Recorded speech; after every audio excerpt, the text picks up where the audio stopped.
So the format of tonight's meeting is to have a guest speaker share their experience, strength and hope on how the Alcoholics Anonymous program of recovery is working in their lives for 15 to 20 minutes. And I'm not sure who we've asked tonight. Paul. We've got Paul sharing with us tonight.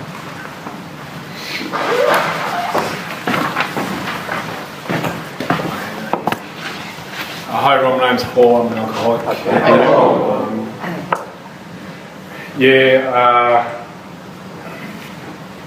I got into Alcoholics Anonymous because I woke up one morning out of a blackout and I thought to myself, I can't keep doing this, I can't live like this anymore. And for about 48 hours or maybe a bit less after waking up out of that blackout, I thought, like that thought that I'd had that I can't do this anymore, I thought it applied to a few other aspects of my life, like it applied to my relationship. I didn't want to, my relationship was the problem. But, after 24 hours or 48 hours of sitting in that uncomfortability, dis-ease, the self-loathing that comes with waking up from a blackout and not knowing what you've done, knowing it's probably pretty terrible, and not knowing how to deal with that, I came to the conclusion that perhaps what had to stop was my drinking. Like that, maybe the drinking caused the problem. I made that genius discovery at the age of 30, after I'd been blacking out for approximately 15 years. So at that time I thought, well, I know my uncle's in AA, he's got 10 years of sobriety, and he hadn't had a drink for 10 years, so clearly it was working for him, and maybe I should check it out. So I got on the internet and I did the questionnaire, and that only sort of, further told me I might have a problem with alcohol, and then he gave me some meetings and I went to a meeting. When I first got into meetings, the first thing I immediately identified with was this woman. I was in the City Contact Centre. I went there after work, 5:15. I went straight from work to the City Contact Centre. I probably got there a little late, but I walked down the stairs and I sat down. This woman was sharing, and she was talking about what happened when she drank. She just described this sort of continuous circling that always started with, I had a drink and then and then off it, and then I had a drink and I got it, because what she was talking about, and I think she might have said it, was she said if she took a single drink of alcohol, she couldn't guarantee what was going to happen. If she had that first drink, the problem was going to start. And I connected with that. That was my story, If I had a drink, it could be a light beer. If I had a light beer, I couldn't guarantee where I would end up that night, I tried things like a pot of beer, a pot of water. I tried, I'm not having any shots till midnight. Make up rules and you put them into practice and they don't work. That was my experience. And so when this woman started talking about one's too many and 100's not enough, I understood that idea inside me. I couldn't deny to myself that. And she described a pattern of drinking that went way beyond what I'd done. She described a pattern of drinking that ended up with metho, I think. And I haven't drank metho, but I connected. I still remember it to this day. That woman talking about one drink's too many and 100's not enough. So on the basis of that, I decided to, and because this bloke had sort of told me at the end of the meeting, here's my phone number, get to another meetings at Alcoholics Anonymous and don't drink, I got to another meetings at Alcoholics Anonymous. It took me a couple of weeks before I found some meetings that I felt comfortable in. For some reason I just sort of hit all the Wild West meetings. They felt like the Wild West meetings, I remember being Fitzroy across from the flats and listening to some pretty eyebrow raising stuff. But again, it was that idea of once I took the drink and couldn't stop, that was my problem. And these people appeared to be not drinking anymore and not suffering from that problem. So I wanted to find out how they got it. In about my second week of going to meetings, I ended up at Carlton, and there were some younger guys there, and I had a chat with a few of those after the meeting, and I started to feel like, I remember in that meeting, I started to feel like I belonged in AA. But at that time, all I was relating to was when people were talking about banging and crashing, when people were talking about being unable to control alcohol, lack of power over alcohol, just that first little half of the first step. We admitted we were powerless over alcohol. That's what got me in here, and that's what kept me here. My disease, I think, I suffer from denial, like just massive, not even denial, like it's just blind spots. I don't even see it to be able to deny it, Like I didn't see my drinking as the problem it was for 15 years. So when I got in the rooms and people started talking about how they were full of fear and they were drinking because they felt like they didn't fit in and all this stuff, I didn't relate to a single bit of that, I didn't, because I thought, I'm alright with that. The only problem I've got is if I have a drink, I'll wake up somewhere where I don't want to be, and I've done things I don't want to do. So I didn't relate to a lot of that stuff that you hear. But all of that stuff is true for me. And the way I've found that stuff out is just by turning up and trying to live every day without picking up a drink, So I remember in my first year hanging out with some friends, and they were all making jokes and being very funny, and I couldn't think of anything funny to say in that anxiety setting, social anxiety. Well, I can't think of it, and then I realised that for the past 15 years I've fixed that by having a couple of beers and then starting to yap, So it's true for me. I do have that, can have that social anxiety and not know what to say, and my solution to that is to pick up a drink, So, there's been other things. Someone pointed out to me at about a year sober that when I came in, all they could see in me was fear. And they were right, When I came in, I felt like shit. I felt like I couldn't put a word on what I felt like. All I knew is I woke up every day and I didn't like it, and I had to get through the day and not drink. I didn't like that. And then I had to go to a meeting of Alcoholics Anonymous, and I feel okay for a little while. And then I had to go home to bed, and the whole bloody thing's going to start all over again tomorrow, And there didn't seem to be a let-up either. Like my cycle had been get shit-faced, feel crap about it, physically recover, start feeling better, get shit-faced again, feel crap about it, But this time I wasn't starting to feel better. There was no feeling better, but I couldn't put a name on it. Now I can, because I've sat down in these rooms and I've listened long enough to see that some of the stuff people talk about applies to me. And at the heart of it all, it was fear. And I was full of fear about, I believe, two things. The first thing was what the consequences would be if I picked up a drink again. I didn't want to pick up a drink again because I was terrified of what was going to happen to me or someone else if I did pick up a drink. Because I'd finally figured out that I couldn't control my behaviour if I drank. The second thing that I was terrified of was, who am I if I don't have a drink? Who's Paul if I don't have a drink in me? How do I get through life without having a drink at some stage? Now, I'm 2 years sober, and if I think about having a good time with my brother, still one of the first things I think of doing with my brother is sitting down, having a beer and talking to him. That's where my head goes, So, I didn't believe, when I first got here, I didn't really believe that you could enjoy life without a drink. I don't think that was possible, And also, I think in that first year I had to go through this, My sponsor, I did the suggested things. I was desperate. I had that gift of desperation that they talk about.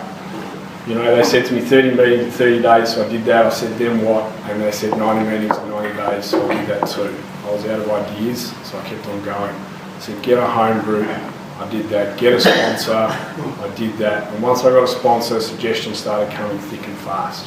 You know, the first thing my sponsor basically said to me is, "Are you willing to go to any lengths? Are you willing to go to any lengths?" And I didn't fully understand what he was talking about, but I said yes, because I didn't want to be living where I was living. And you know, you come to rooms of Alcoholics Anonymous, and you're in that place, and you meet a bunch of people, men and women, who are clear-eyed, looking you in the eye, smiling and laughing and enjoying their life, and telling you that they're doing all of that without picking up a drink one day at a time, you know? So I saw the example in front of me. I saw it. You know, there were young guys who were living life and loving it and not picking up a drink, you know? And there were guys and women in the room who've been doing it for 20 years, 30 years, 40 years, just mind-blowing stuff. So it's there, it can be done. So I said yes, you know, I said yes. And in that first year, you know, I had to do what you've got to do. I had to sit down, I had to read a book, I had to start praying to a higher power of God that I didn't believe in. I had to start writing down stuff about myself. I had to put it down on paper, you know, draw up columns and write it down. I did all that, and you know, some things in life started to get better, but inside it was still the same. You know, I wasn't feeling any better about myself. I wasn't feeling any better about the world. You know, and during this time, people in AA started to put their hand out to me. You know, I was turning up to enough meetings that my face was starting to become a little known, and some people, you know, they put out the hand of friendship, and it you know, it takes time to, you know, if you knew, it takes time to build those friendships, you know, like it just takes time. One thing I've learned in this program is I can't be best friends with someone like that, much as I want to, but I can't. It takes a lot of time, but, you know, people in this program are willing to put that time into me, and you spend time having coffees, going for runs, doing whatever, and that's all, to some extent, that's all programmed, you know, because those people showed me how to live life without picking up a drink, alongside, you know, the stuff my sponsor was showing me. So I kept on going, and you know, I got to the jumping off place. You know, I got to the place where didn't matter what I said to my sponsor, it come down to between, you know, me and God, basically. At that moment I was sitting in my car outside my sponsor's house. I had my step 4, I had it all with me, and the plan was to get out of the car and go into this person's house and sit down and just start reading this stuff out to him, right? You know, and I was terrified. You know, I didn't want to do that. I really, really did not want to do that. That scared me more than writing it down. Writing it down is fine. I'm happy to go look at my own problem. You know, I'm fully aware of my own problems and my own defects, and I'll wallow in them. You know, and that was my choice. My choice was to sit there and wallow in them, and probably drink if what people was telling me was correct. Well, my choice was to get out of the car. I remember I sat there for 5 minutes, I think. I just sat there. I just didn't know what to do. And, you know, I jumped. I got out of the car, and I went. I don't know why, you know, I really didn't. Until that point, I had never been emotionally honest with another human being in my life, not to that extent. You know, maybe a little bit here, maybe a little bit there. Give me 6 beers and I'll tell you a few problems I've got, or I'll bitch about this or that. But the reality is I would just jam that stuff down. For 30 years, it was just jam it down, don't talk about it. If it involves an emotion, I don't want to know about it. I'm going to go, do anything but engage that emotion. So I did it. I did step 5. It's all a bit of a blur to me, but I remember 2 things about it.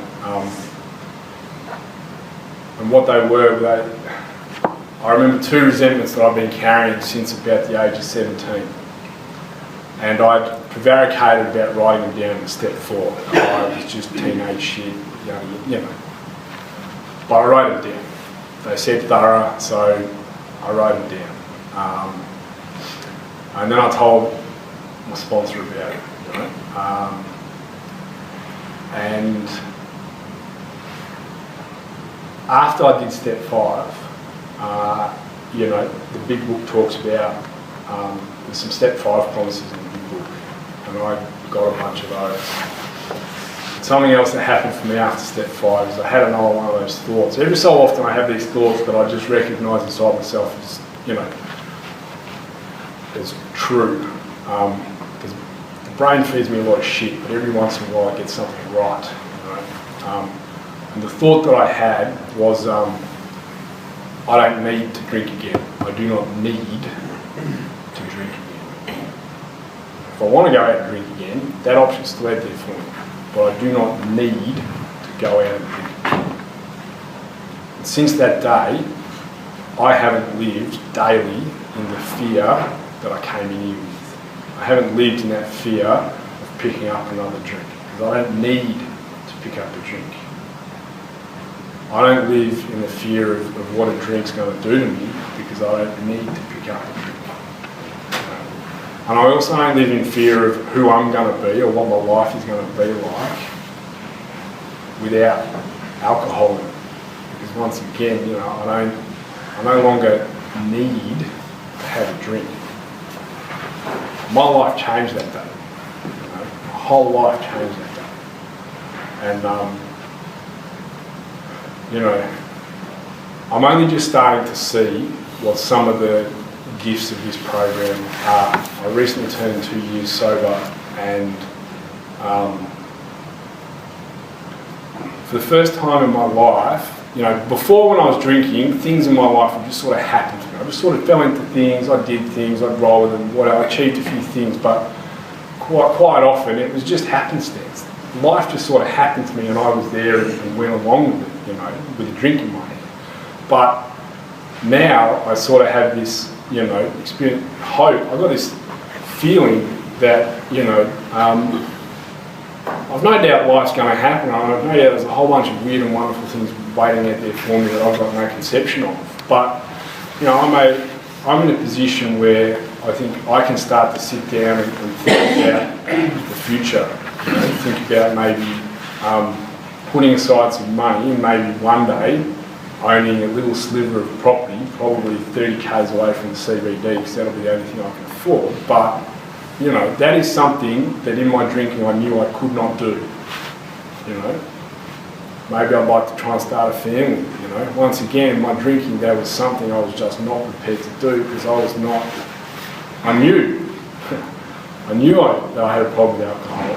I knew I was powerless over it, and that's nothing to raise, that's not something I would necessarily want to raise a child with. But if I don't need to drink and I'm not drinking anymore, one day at a time, maybe that's something that can be in my future, I don't know. But, at 2 years sober, having gone through the steps and continuing to put those steps into my life to the best of my ability, I've got great hope for the future. I've got great hope that, I'll enjoy life.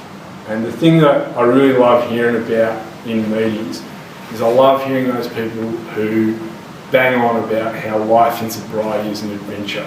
The big book says this is an adventure we must not miss.